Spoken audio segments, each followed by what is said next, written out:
BBC Bangla আপনাদের স্বাগত। আজ আপনাদের সাথে লন্ডন স্টুডিও থেকে আছি মানসী বড়ুয়া, আর ঢাকায় আমার সাথে থাকছেন আকবর হোসেন।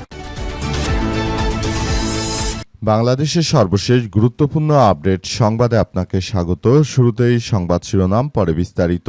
প্রথমেই জানাবো, আমরা প্রধানমন্ত্রীর চ্যালেঞ্জ গ্রহণ করলাম বললেন হাসনাত আব্দুল্লাহ। জাতীয় নাগরিক পার্টি এনসিপির দক্ষিণাঞ্চলের মুখ্য সংগঠক ও কুমিল্লা ৪ আসনের সংসদ সদস্য হাসনাত আব্দুল্লাহ বলেছেন, প্রধানমন্ত্রী তারেক রহমান বিরোধী দলকে বিদ্যুৎ সমস্যা সমাধানের পরিকল্পনা প্রদানের জন্য ৬ মাসের আলটিমেটাম দিয়ে চ্যালেঞ্জ দিয়েছেন। আমরা তার চ্যালেঞ্জ গ্রহণ করলাম এবং সমাধান পরিকল্পনার প্রস্তাব দিচ্ছি। আজ রাতেই প্রধানমন্ত্রী তারেক রহমানের এই বিদ্যুৎ সমস্যা সমাধানের পুরো পরিকল্পনা দিয়েছেন হাসনাত আব্দুল্লাহ। এতে সবাই হতচকিত। বিএনপি এত বড় দল হয়েও তারা বিদ্যুৎ দিতে পারছে না, অথচ বাংলাদেশের ক্যাপ্টেন হাসনাত আব্দুল্লাহ তিনি খুব সহজে তার সমাধান বের করে দিয়েছেন। এরপর জানাবো, জাহাজ কাটা কারখানায় প্রাণহানির প্রতিবাদে রাজধানীতে শ্রমিক শক্তির বিক্ষোভ। চট্টগ্রামের সীতাকুণ্ডে ফেরদৌস এলএনজি জাহাজ কাটা ইয়ার্ডে ১৪ জন শ্রমিক নিহতের প্রতিবাদে বিক্ষোভ ও মানববন্ধন করেছে জাতীয় শ্রমিক শক্তি। আজ শাহবাগে জুলাই স্মৃতিস্তম্ভের পাদদেশে এই বিক্ষোভ করে জাতীয় নাগরিক পার্টি এনসিপির সহযোগী সংগঠনটি। এদিকে কুষ্টিয়া সদরের আসনে আমি প্রধানমন্ত্রী বললেন আমির হামজা। আগামী ৫ বছর কুষ্টিয়া সদর আসনের জন্য নিজেকে প্রধানমন্ত্রী হিসেবে উল্লেখ করেছেন কুষ্টিয়া ৩ সদর আসনের সংসদ সদস্য মুফতি আমির হামজা। সাম্প্রতিক সামাজিক যোগাযোগ মাধ্যমে ছড়িয়ে পড়া একটি ভিডিওতে নিজের নির্বাচনী এলাকায় মানুষের উদ্দেশ্যে দেয়া বক্তব্যে তাকে এমন কথা বলতে শোনা গেছে। এবারে জানাবো, নিয়োগ বিধি ছাড়াই রেলের ৮৫ কর্মকর্তাকে পদোন্নতির তোড়জোড়। নিয়োগ বিধি চূড়ান্ত না করে বাংলাদেশ রেলের ৮৫ কর্মকর্তাকে নবম গ্রেড থেকে ষষ্ঠ গ্রেডে পদোন্নতি দেওয়ার তোড়জোড় চলছে। আজ বিভাগীয় পদোন্নতি কমিটির সভায় সংক্রান্ত প্রস্তাব উঠতে যাচ্ছে। প্রশাসনিক বিধিবিধান ও সুশাসন উপেক্ষা করে জ্যেষ্ঠ তা নির্ধারণ এবং পদোন্নতি প্রক্রিয়া বাস্তবায়ন করতে গিয়ে বিপাকে পড়েছে কমিটির সদস্যরাও। শুধুমাত্র বিএনপির দুর্নীতি ও চাঁদাবাজিদের কারণে এমন কিছু করতে বাধ্য হচ্ছে তারা। এবং সর্বশেষ জানাবো, যুদ্ধের শুরুতে ইরানের ৩ পাইলটকে আটক করে কাতার। যুদ্ধের শুরুর দিকে বোমারু বিমানে ৩ পাইলটকে আটক করার জন্য কাতারের বিরুদ্ধে অভিযোগ করেছে ইরান। দেশটির এ ব্যাপারে হস্তক্ষেপের জন্য আন্তর্জাতিক রেড ক্রস কমিটির প্রতি আহ্বান জানিয়েছে খবর দ্য নিউ ইয়র্ক টাইমসের। আজ ইরানি গণমাধ্যমে প্রকাশিত এক চিঠিতে বৈশ্বিক সাহায্য সংস্থাটিকে এই তথ্য জানান কমান্ডার জেনারেল সৈয়দ মোহাম্মদ বাঘের জাদে। তিনি ইরানের সশস্ত্র বাহিনীর নিখোঁজ সদস্যদের জন্য গঠিত অনুসন্ধান কমিটির কমান্ডার। প্রিয় দর্শক, এতক্ষণ শুনছিলেন সংবাদ শিরোনাম, এবারে বিস্তারিত। তবে তার আগে বন্ধুরা অনুরোধ থাকবে, এই সংবাদটিতে একটি লাইক দিন। এই চ্যানেলে আপনি নতুন হয়ে থাকলে আমাদের সংবাদটি দেখতে দেখতে চ্যানেলটি সাবস্ক্রাইব করে রাখুন। কমেন্ট করে বন্ধুরা আপনার মূল্যবান মতামত জানিয়ে দিন আপনি বিশ্বের কোন দেশ থেকে বা বাংলাদেশের কোন স্থান থেকে আমাদের সংবাদটি দেখছেন এবং শুনছেন। আর বন্ধুরা, সংবাদটিতে আপনার সোশ্যাল মিডিয়া ফেসবুকে শেয়ার করে বন্ধুদেরও দেখার সুযোগ করে দিন। গাজা যুদ্ধে আপনি যদি নিরীহ ফিলিস্তিনিদের ভালোবেসে থাকেন বন্ধুরা, কমেন্টে ইয়েস লিখে পুরো বিশ্ববাসীকে আমাদের এই তাজা আপডেটটি দেখার সুযোগ করে দিন। আর বন্ধুরা, দেখতেই থাকুন আমাদের পরবর্তী লেটেস্ট আপডেট সংবাদ। এবারে বিস্তারিত।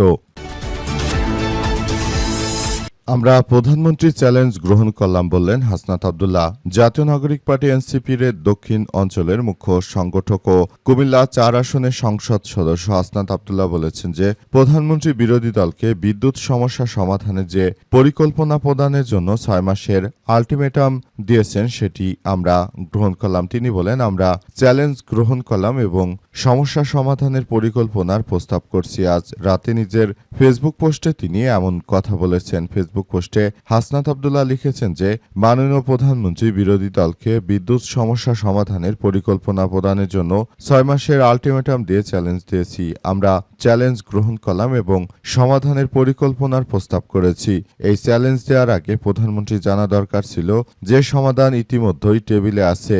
এনসিপির আহ্বায়ক ও সংসদ সদস্য বিরোধী দলীয় চিফ হুইপ জনাব নাহিদ ইসলাম স্বল্প ৩০ দিন মধ্য ৬ থেকে ১৮ মাস ও দীর্ঘমেয়াদী ১৫ দফা সুনির্দিষ্ট সমাধানের প্রস্তাব দিয়েছে। অন্যদিকে দ্বিতীয় ধাপে দেখিয়েছি কোন সিদ্ধান্তটি আপনার কোথায় ভুল হয়েছে এবং কি ভর্তুকি দিচ্ছেন এবং কিভাবে আপনি রাষ্ট্র চালাচ্ছেন সেসব বিষয় আমরা খুব সুন্দরভাবে পরিকল্পনা দিয়েছি।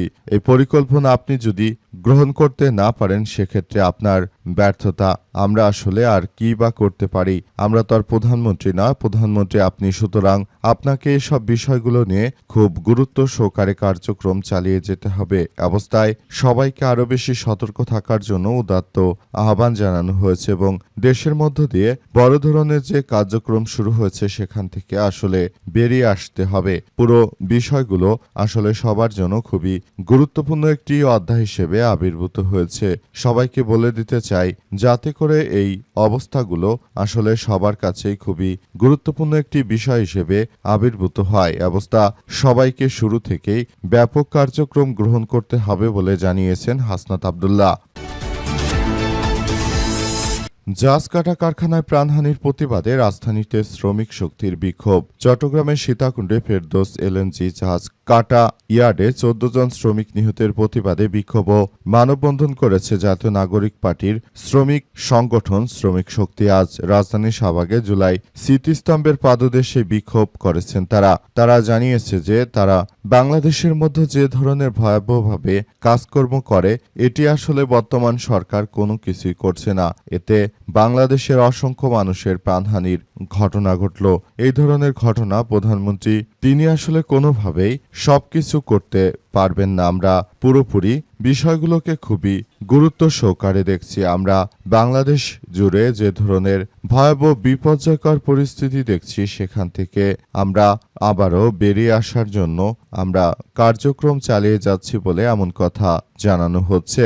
দেশটাকে যে ভয়াবহ বিপর্যয়ের মুখে পড়ে যাচ্ছে সেখান থেকে বাংলাদেশকে একটি ভালো অবস্থানে যাওয়ার জন্য সর্বাত্মকভাবে কার্যক্রম চালিয়ে যেতে হবে। তাছাড়া আর কোনো উপায় থাকবে না। দেশে যদি এভাবে অন্যায়ভাবে কার্যক্রম চালানো হয় সেখানে অসংখ্য মানুষ মারার ঘটনা ঘটে সেটি কোনোভাবেই আসলে গ্রহণযোগ্য হতে পারে না। দেশের অভ্যন্তরে যে ধরনের বিপর্যয় চলে এসেছে এখান থেকে আসলে আমাদেরকে বেরিয়ে আসতে হবে। তাছাড়া আর বিকল্প কোনো ঘটনা আমরা দেখতে পারবো না। সেটি আমাদের জন্য খুবই এক গুরুত্বপূর্ণ অধ্যায় হিসেবে চলে আসবে। অবস্থায় সবাইকে আরও বেশি সতর্ক থাকার জন্য জানানো হয়েছে এনসিপির এই শ্রমিক শক্তির পক্ষ থেকে। কুষ্টিয়া সদর আসনে আমি প্রধানমন্ত্রী বলেন আমির হামজা। কুষ্টিয়া সদর আসনে আমার থেকে আর বড় প্রধানমন্ত্রী কে আছে বলে মন্তব্য করেছেন জামাত ইসলামের এমপি সংসদ সদস্য আমির হামজা। তিনি জানিয়েছেন যে কুষ্টিয়াতে তো আর প্রধানমন্ত্রী আসে না, এখানে আমাকেই দেখতে হয়। আমি যেহেতু এই আসনের এমপি সুতরাং আমি বলতেই পারি আমি এখানে সাধারণ জনগণের জন্য প্রধানমন্ত্রী হিসেবে কার্যক্রম চালিয়ে যেতে চাই। কুষ্টিয়ার বিভিন্ন এলাকায় ঘুরে ঘুরে পরিদর্শন করে আমির হামজা এসব কার্যক্রম তিনি আসলে পরিদর্শন করেছেন। আমির হামজা বাংলাদেশটাকে সুন্দরভাবে গড়ে তুলতে বদ্ধপরিকর। তিনি তার কার্যক্রমগুলো চালিয়ে যাওয়ার ক্ষেত্রে সবাইকে নিয়ে সুন্দর ও সমৃদ্ধির একটি রাষ্ট্র কাঠামো গড়ে তুলতে চান। আমির হামজা তিনি চান যে দেশটাকে কিভাবে সুন্দর ও সমৃদ্ধির পথে আরো এগিয়ে নিয়ে যাওয়া যায়। তবে গতকাল কুষ্টিয়াতে গণ অধিকার পরিষদের সন্ত্রাসীরা তার উপর যে আক্রমণ করেছে সেটা আসলে কোনোভাবেই গ্রহণযোগ্য নয়। গণ অধিকার পরিষদের সন্ত্রাসীদেরকেও জামাতের নেতাকর্মীরা যথাযথভাবে পিটিয়েছে। এই গণ অধিকার পরিষদ আসলে তারা যে ধরনের কার্যক্রম শুরু করেছিল সেখান থেকে সবাইকে বেরিয়ে আসতে হবে। যদি এটা না করা যায় ভবিষ্যতে আমাদের জন্য আরো এক ভয়াবহ বিপর্যয়কর পরিস্থিতি অপেক্ষা করছে। দেশটাকে সুন্দরভাবে গড়ে তোলাই এই মুহূর্তে আমাদের জন্য খুবই এক দুঃখজনক ব্যাপার হয়ে দাঁড়াবে। কারণ দেশের অভ্যন্তরে এখন যেভাবে বিশৃঙ্খল পরিস্থিতি ছড়িয়ে পড়েছে, বিশেষ করে নুরুল হক নূরের গণ অধিকার পরিষদ যেভাবে দেশের মানুষের উপর আক্রমণ ও হামলা চালাচ্ছে, এক্ষেত্রে দেশে আর কোনো ভালো কিছু হওয়ার সম্ভাবনা নেই। অবস্থা চলতে থাকলে সবাইকে আরো সমস্যার মধ্য দিয়ে যেতে হবে। নিয়োগ বিধি ছাড়াই রেলের ৮৫ কর্মকর্তাকে পদোন্নতির তোড়জোড়। নিয়োগ বিধি চূড়ান্ত না করে বাংলাদেশ রেলের 85 কর্মকর্তাকে নবম গ্রেড থেকে ষষ্ঠ গ্রেডে পদোন্নতি দেওয়ার কথা ভাবা হচ্ছে। এটি দেশের জন্য যে এক ভয়াবহ ক্ষতিকর বিষয় সেটি আসলে তারা দেখতে চাচ্ছে না। তারা মূলত এমন কিছু কার্যক্রম চালিয়ে যাচ্ছে যেখানে শুধুমাত্র তাদেরই লাভবান হতে দেখা যাচ্ছে। অবস্থা যদি চলতে থাকে দেশের অভ্যন্তরে আরও ভয়াবহ এক বিপর্যয়কর পরিস্থিতি সৃষ্টি হতে পারে। সুতরাং এখান থেকে সবাইকে বেরিয়ে আসতে হবে। তাছাড়া আর কোনো বিকল্প পদ্ধতি থাকবে না বলে উল্লেখ করা হয়েছে। এভাবে আসলে কার্যক্রম চলতে দেওয়া হয় না। যেভাবে ভয়াবহ বিপর্যয়কর পরিস্থিতি সৃষ্টি হয়েছে সেখান থেকে আসলে সবাইকে বেরিয়ে আসতে হবে। এভাবে চলতে থাকলে ভয়াবহ এক বিপর্যয়কর পরিস্থিতি সৃষ্টি হতে পারে। এভাবে চলতে থাকলে এক ভয়াবহ বিপর্যয়কর পরিস্থিতির সৃষ্টি হতে পারে। তাই রেলের কর্মকর্তাদের এত জ্যেষ্ঠ পদে নিয়োগ দেওয়ার ক্ষেত্রে অবশ্যই বিএনপিকে তাদের নিয়োগ বিধি উপেক্ষা করলে চলবে না। কিন্তু এই রাজনৈতিক দলটি তারা যেভাবে নিয়োগ বিধিকে উপেক্ষা করে চলছে সেটি আসলে কোনোভাবেই গ্রহণযোগ্য হতে পারে না। তারা আসলে যে ধরনের কার্যক্রম চালাতে চাইছে, দেশ জুড়ে যে অরাজক পরিস্থিতিগুলো চালাতে চাচ্ছে, সেখান থেকেই মূলত বাংলাদেশ যদি বেরিয়ে আসতে পারে তাহলে হয়তো বাংলাদেশ দুর্নীতিতে তারা খুব ভালো কিছু করতে পারবে। কিন্তু বিষয়গুলো আমরা বিএনপির জন্য খুবই দুঃখজনক যে তারা এটি করছে না। বিএনপি মূলত শুধুমাত্র নিজেদের স্বার্থ হাসিল করার জন্য তারা তাদের নেতাকর্মীদেরকে ব্যবহার করছে এবং তারা ভবিষ্যতে একটি খারাপ রাষ্ট্রীয় কাঠামোর দিকে এগিয়ে যাচ্ছে। এটি হচ্ছে বিএনপির জন্য সবথেকে বড় বিপজ্জনক লক্ষণ। তারা কখনো দেশের মানুষকে ওন করতে পারেনি। তারা শুধুমাত্র তাদের স্বার্থ হাসিল করতে এই ধরনের কার্যক্রম চালিয়ে যাচ্ছে। এটা কোনোভাবেই গ্রহণযোগ্য হতে পারে না। বিএনপি শুরু থেকে ক্ষমতা আসার পরই নানাবিধভাবে তারা শুধুমাত্র নিজেদের স্বার্থ হাসিল করতে এই ধরনের কার্যক্রমগুলো চালিয়ে যাচ্ছে।